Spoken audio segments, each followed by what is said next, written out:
consciousness level 200, there's a dramatic change, which we'll hit when we'll cover briefly. At 200, there's an evolution of consciousness in which the Kundalini energy now begins to pour in through the etheric body. Prior to consciousness level 200, there is no etheric body, which was stunning to me when I discovered it, and we reaffirmed it over and over again. Didn't seem fair.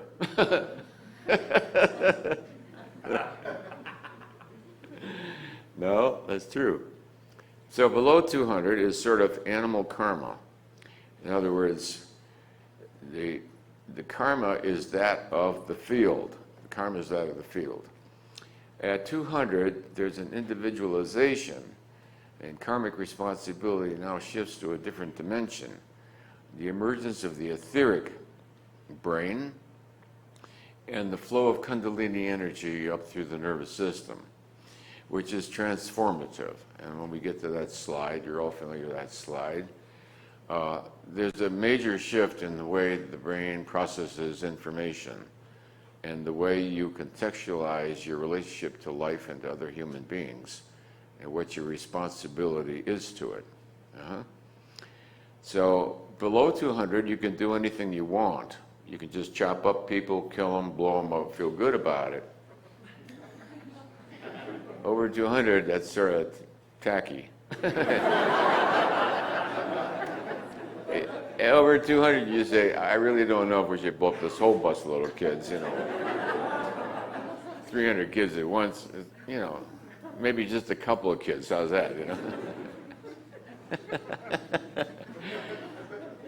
We won't bomb people by the thousands, we'll just knock off a few in the subway, So at 200, then there's a responsibility towards life and one's attitude towards life. There are really two different populations. 200 and up is actually a different population than under 200. You don't know how different it is. In the book Truth versus Falsehood, I describe messianic malignant narcissism, and I spend a couple of pages because it's so obvious, and yet people look it right in the face and don't even get it. You think this is a nice kitty. It's not a nice kitty. Didn't you notice the stripes on the nice kitty's face?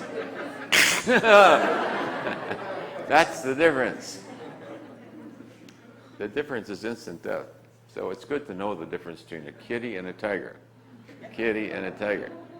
So I spend pages describing that tigers have stripes on their faces, kitties purr, tigers have stripes on their faces, so you can tell the difference.